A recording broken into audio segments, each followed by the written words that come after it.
right, here we go. We're going to do a little marriage counseling with GBT.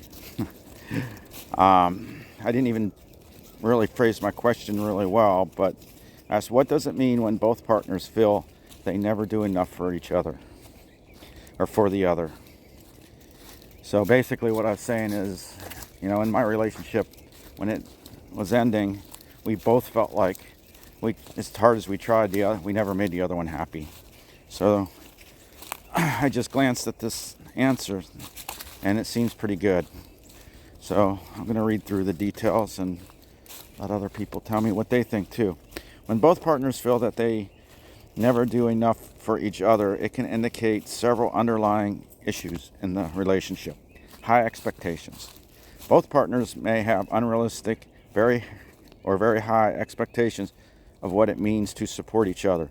This can lead to feelings of inadequacy. You definitely can see where that could be your contribution. There should be ways to fix that once you realize it. Poor communication. A lack of open and honest communication can result in misunderstanding about each other's needs and contributions.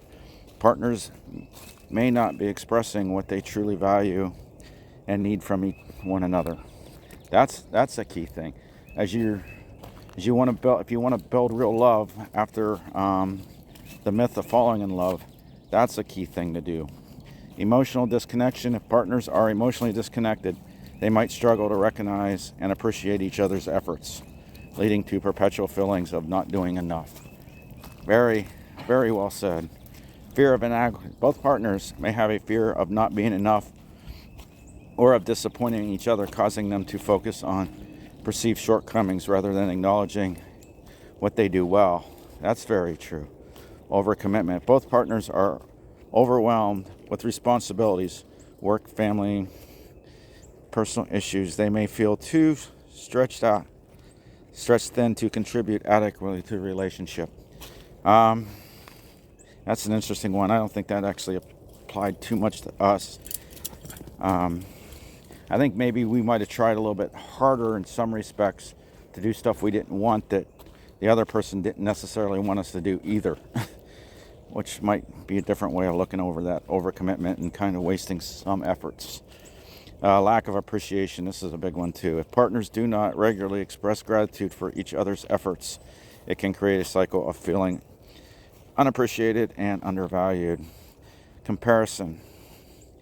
Comparing each other's contributions, whether to the others or to their own expectations, can foster feelings of inadequacy and resentment. Steps to address the following. So it even gives us a few ideas. Open dialogue. Have honest conversation about each other's feelings. Share what you appreciate about one another and what you feel is lacking. Sit down and have an honest, good conversation. Set realistic expectations. Discuss and adjust your expectations based on your current situation and capacities. Practice gratitude. Prioritize connection. Seek professional support. You got to help your therapist. Sorry, Dr. M. I mean, you didn't help us in over a year. I think if you would have started day one with just looking for and answering this simple question, you could have saved our marriage. Instead, we wasted a year. Addressing these feelings can help both partners feel more valued and understood, ultimately strengthening the relationship. So this is just a quick little thing. What I got, less than 4 minutes in this reading. It took me forever to come up with a question. Knowing what questions to ask is critical. But I would love to had ChatGPT and been able to ask this question, or maybe I could have even asked this question of our therapist and pointed her in the right direction. But I don't know. That's why you hire a professional. And I guess you should realize when your professional isn't actually helping, sending you around in circles, you should find another. That's another lesson that I've had. All right, I'm out for now.